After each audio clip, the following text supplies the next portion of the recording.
Yo, ew. This week's chapter of One Piece, One Piece chapter 726, had so many things.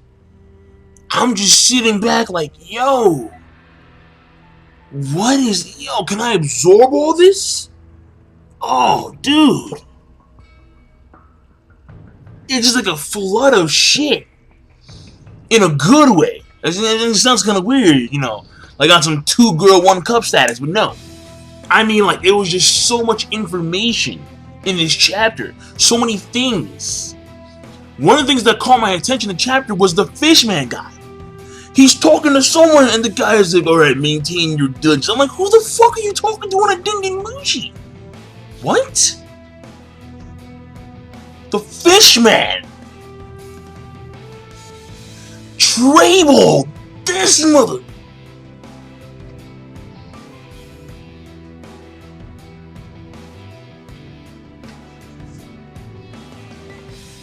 And I'm sitting here thinking to myself like, yo, Chinjao, take him out. Just take him, yo! Like, why hasn't he done the dragon drill yet? Why hasn't he just like, yeah? Like, maybe because he's weak. Because he got, his skull bashed in. I mean, it's still surprising. Well, he got his skull bashed in and, like, redented or, like, re-conehead. It's just that he should be able to, just do his thing now. But he's not. And then we have the whole, and then we talk about, like, the political scheme of how the countries, how a lot of them, ever since King Riku, who's actually there. Ricky is Riku. Ricky is King Riku. The toy soldier is Rebecca's father.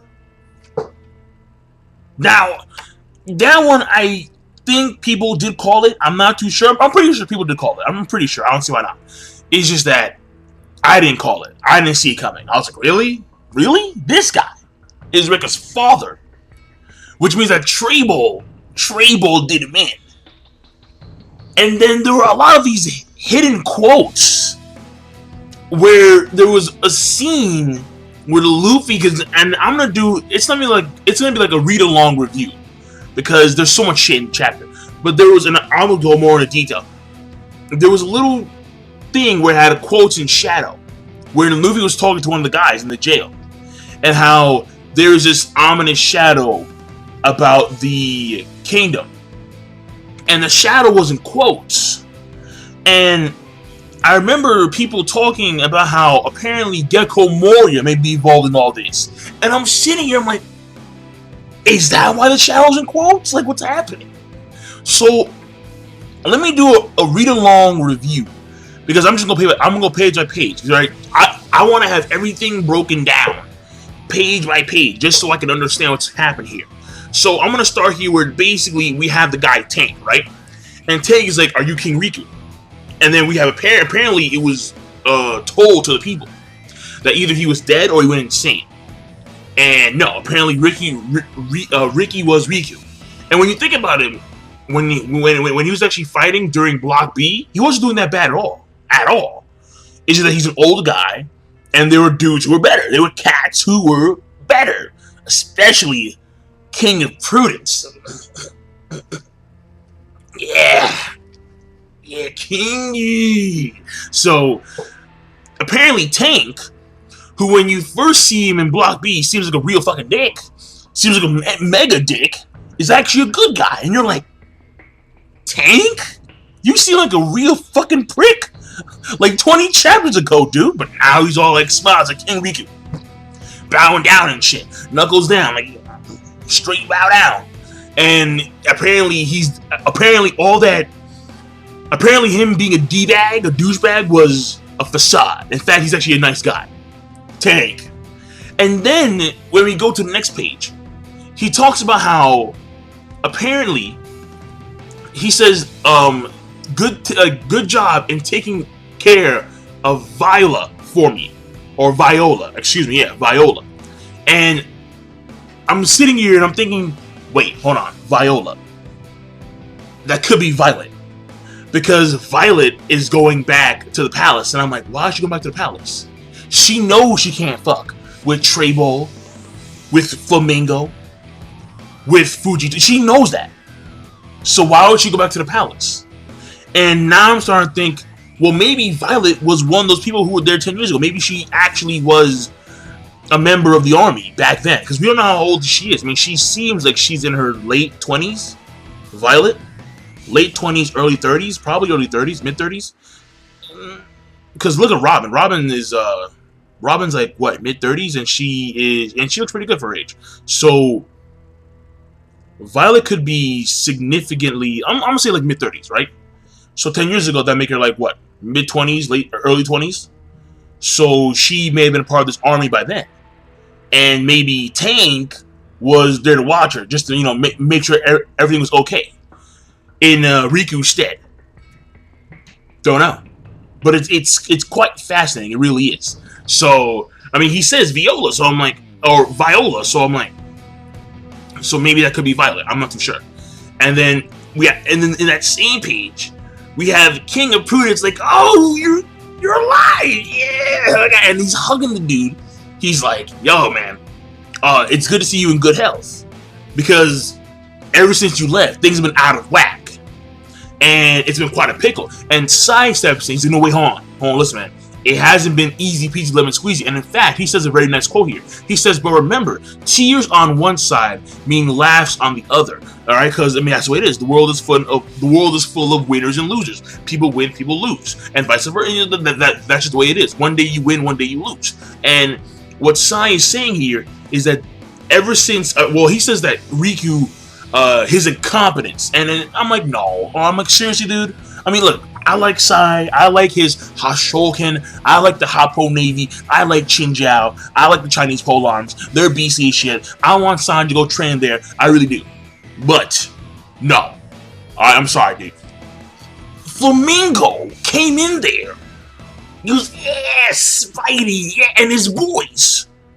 He brought out Senior Pink, he brought out Virgo Monet, probably. He brought, oh no, Virgo no, because Virgo's probably who means. He brought out all his buddies. Huge backing. He had armies. He manipulated people with his pace. And you are going to blame Riku? No. That's not cool, Sai. That's not cool. But either way, what he says here is basically this. He says that Joker is Flamingo's alias. And he says that he's been the person who has been causing all this chaos in the surrounding kingdoms around Dressrosa. So that also implied that Kano Kuni, wherever Elizabeth is king of, and all the other countries are actually close or nearby Dressrosa. This also would hint that because they have, this would also hint that these other countries have no new, world order, world government backing. There we go, yeah, world government. Because when you think about it, the world government comprises of over 170 nations in the entire world. And so they are the largest organization on the planet. 170 plus nations. And we know that a few nations, such as Kano Kuni, Wano Kuni, are not a part of the world government. They have their own systems. We can also say the same thing for, well, I want to say, Dressrosa, we don't know. Because we don't know if they actually take part in the meeting of kings. The thing about that is that the way it's implied as if like they have no backing and they have to take care of these issues by themselves. Therefore, this would imply that these nations are not a part of the world government. That's what I'm getting. That's my take on that. I could be wrong about that. I could be wrong, but that's my take. And he's saying how basically, again, King Riku's antics have allowed all this to occur. And then the other guy, Dagama, from Elizabeth, he was going to agree. And then Tank and him get into like a little argument. And then basically, at this point in time, we have the other soldiers who were sent down from the traps. They start saying, oh, King Riku, we were soldiers of your army too. We were soldiers of your army too. And they all start to bow down like Riku, yeah. Even some of the toys, because the toys, I thought that like, they were like dead or like something like that. But apparently, no, they were all conscious. All these toys are conscious. Or at least most of them are. Or a lot of them are. And then the ones who I believe are soldiers, that's the key thing. I don't think that they're civilians bowing down to King Riku, but I think that they're soldiers. And these soldiers who were turned into toys, so think about it. Why would a flamingo want to turn civilians into toys? He has no reason to. They're civilians. They don't actually harm him. They don't do anything to him. What I actually believe is that a majority, if not all of these toys, are soldiers. They're soldiers. And with Tréboll's ability, he turned them into toys and he manipulated them from the background. That's what I think. Well, most of the toys are soldiers, and then some of them, a lot of them are probably like warriors from other countries who took part in the Colosseum and then they lost and then they turned to toys, or maybe people who went against the government. So, but let me say like that. So, most of the toys are going to be soldiers from the last war, from the previous war. Then some of them are going to be Colosseum losers. Some of them are going to be people who actually went against Quixote's establishment. And so that's what I believe, as of right now. But we see a lot of these toys, they get up and they start to bow down. Bow down to the king! Triple H. That's what they're all doing. So, fascinating. And I'm thinking for a second, I'm like, yo, did this guy just hockey up? Like, I mean, who knows? I mean, that's what I first saw initially. Like, I thought that he just, like, the moment he said tank, stop. Like, I thought he just hockeyed up. And dude's like, oh shit, man. That's what I thought. But no. People just bow down. And one of the guys actually says here that he thought that King Riku was hated. But when we see all these toy soldiers and all these guys bowing to him, it appears that he was actually loved. And well respected. And we even get this from the dwarf side when we have the mayor, the president, the leader of the dwarf tribe, the Tontata, actually speak about how the Riku family has done them great justice, while the Quixote family, the Don Quixote family, have done them great injustice. So, right there. And then what happens here is that basically, again, we have this little scene of this fishman guy. He's talking on a Denden Mushi, and he's talking about how there may be other secrets hidden here. And then there's a guy who responds, understood, continue your due diligence. And I'm like, who the fuck are you talking to? Then there's a silhouette of a foot, and it has like the whole like those periods like going in a line, meaning that someone is listening in or something. And I'm saying, like, who the fuck is the foot? Like what's happening here? Like, is there some big name guy that got trapped in here and we didn't know who he was? Like, I don't know. Like, I don't know what's happening right now. So it's just throwing me off big time. And then comes like this goo thing, comes out of nowhere. And then it grabs Sai. And then we look at the ceiling. The ceiling is actually full of holes. Like, they fell down those holes, and then they go, and then Sai gets sucked up back up one of those holes, and bam, right there, Tréboll. Straight up booger. Like, and he's talking to someone. We see he's talking to a monkey toy. And it's obviously Sai, because you can tell by the actual, by the pant gear. And it's Sai. He's like, what's happening? Why can't I move? Why can't I say anything? And then basically what we have is Trebol saying, okay, just go out the door, go straight, and apparently it will directly lead you to the factory, to the poor in the factory. He says, obey the orders of the family. Don't harm humans. And then he says, you're all power types. What the fuck does power types mean? Like, what does that mean? Like, does that mean that certain toys are categorized? Like, toys for working, toys for playing, toys for cooking, toys for something like that. I mean, I don't know. But then again, when you think about it, how can a monkey thing be a power type? What does that mean? Exactly. Furthermore, when you take a look at what Tréboll's doing, it actually is very familiar with what Gecko Moria did back in Thriller Bark, where he literally had his spider zombies steal people with his web, and this is actually very similar. But in this case, they're not being like stolen away. People actually see them being, taken by the goo. But in this case, well, in Gecko Moria's case, it was more secretive, and no one knew until it was like too late. And then their shadows are taken and put in the zombies. In this case, these guys, their whole body changing the toys. So this guy Tréboll, he's no joke. Tréboll, man, booger, man. So now Tréboll's power, and we can safely assume it's him. We really can. Even though we don't actually see him do it, we can assume that it is him, Tréboll. So this means that Senor Pink, man. I got my eyes on Mr. Pink. I got my eyes on Kubo, baby. But basically, we move on. And then the next part of the chapter is basically this. We have Luffy just simply watching what's going on. Alright? And then we have, and he's talking, because he's watching on a monitor. And then they're focusing on Cavendish. But then he's talking to the guys in the actual cages. The slave gladiators, what I'll call them. And then Luffy's going to go over to the actual arena and watch himself. But then he says this. He says, I thought that this country, I thought everyone was happy. But the gladiators look kind of like depressed. And he's like, yeah, because this country is winners and losers, alright? It's the obedient winners who do whatever Quixote says.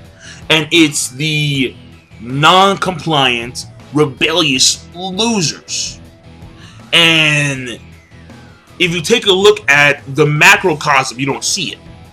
But if you look at the microcosm and see things individually, and if you see things individually for what they are, you'll realize that there's actually a dark shadow looming over this country.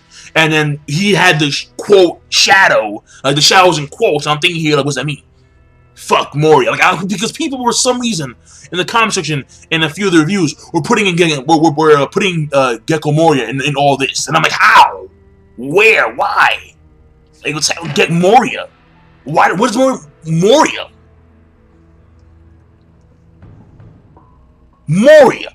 So, and then like someone do Abu Solomon, I'm sitting here, I'm like, what's happening?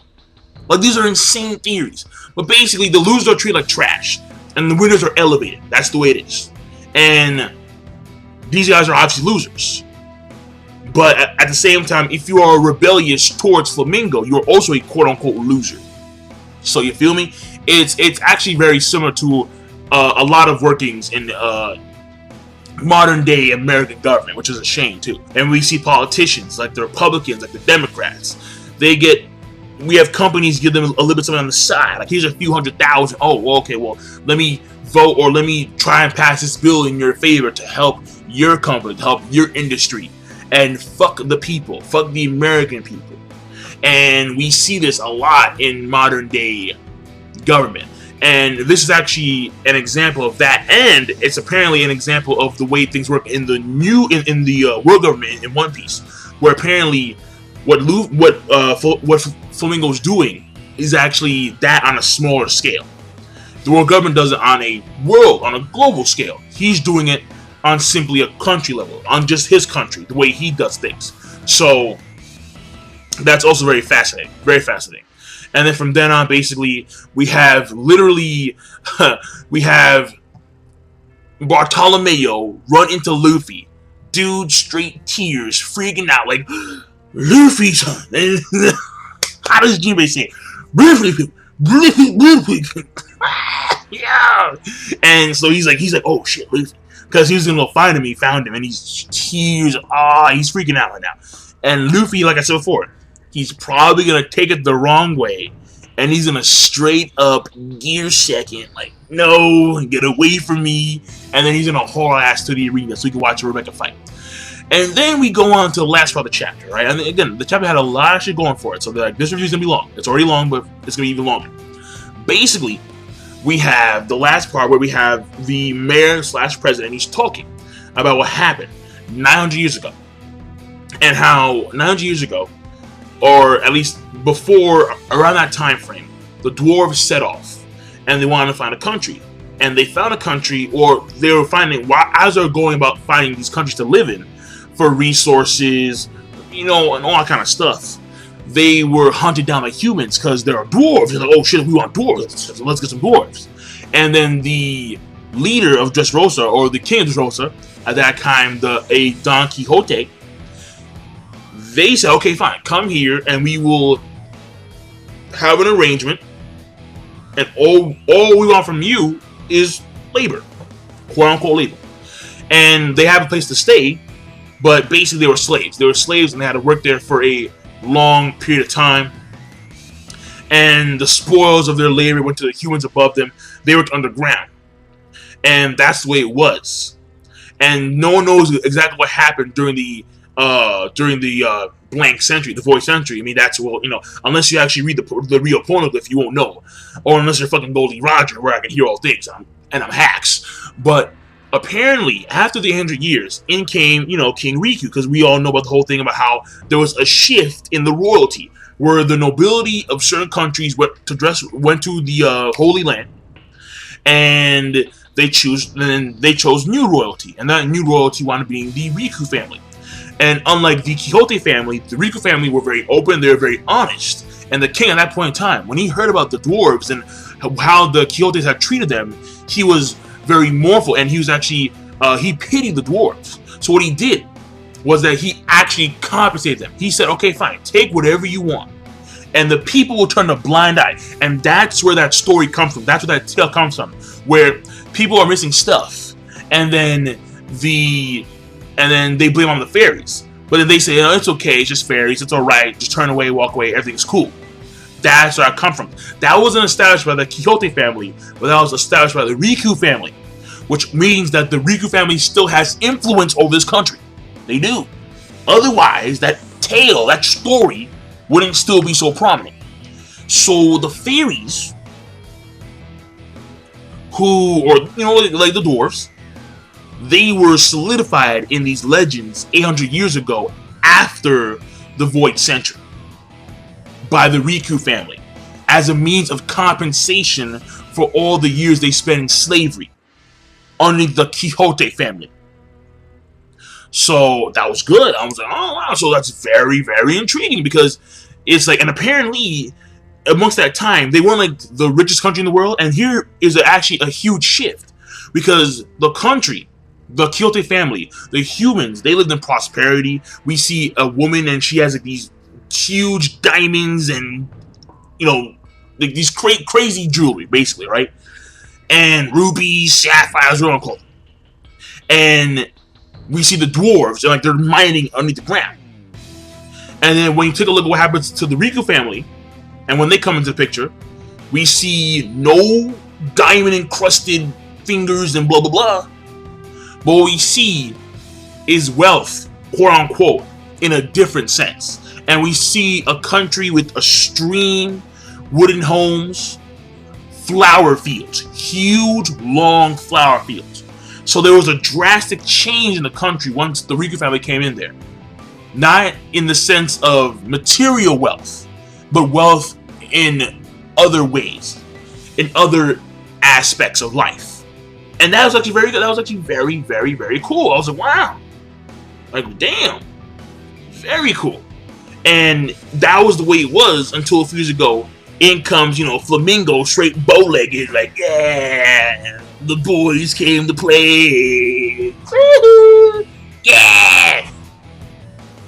That's what happened. All right, that was the wave for a long period of time, and then bam. The daughter of the president, or the mayor, the leader, she was taken in. They have 500 guys that are either whoa. They have 500 dwarves that are either captured or have been killed. I think it's captured. Yeah, I think it's the former, captured. And then the dwarves are like, yeah, let's go. And basically, at the end of it all, we have the toy soldier talking to Usopp and Robin, saying, how, as you can see here, this is the situation. And as they talk for a little bit more, basically says, at the end of it, he reveals that, yeah, I'll do whatever it takes to save Rebecca. I'll do whatever it takes. I have no qualms. And then Usopp, he's like, why? And then he says, because I am her father. Like, on some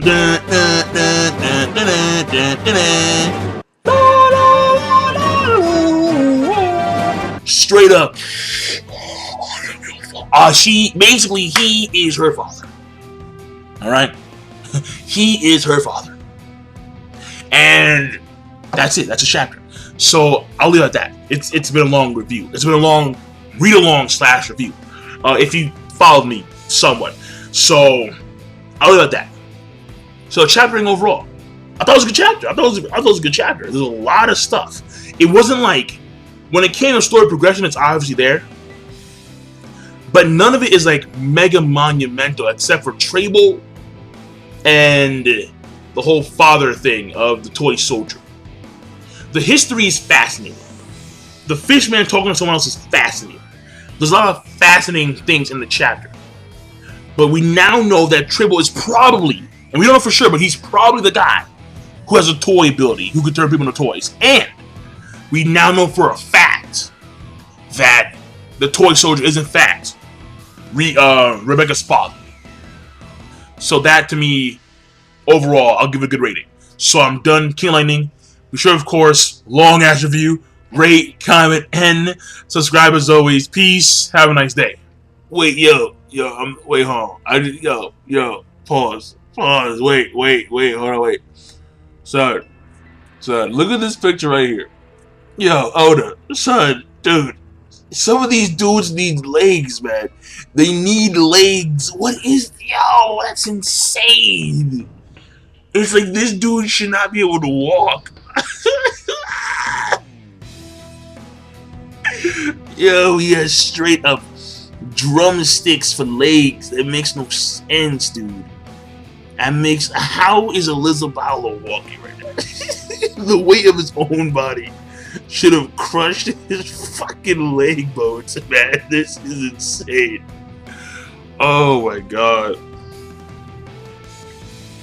Yo, I don't know why, but sometimes when he draws characters, Oda, he draws like the biggest, hulkiest motherfuckers, and they will have the smallest legs imaginable. It makes no fucking sense. I think Kuma is a good example. Kuma is just... No, Kuma should not be able to fucking walk, period. That's insane. Yo, this is crazy, man. I'm done. Yo, I'm done.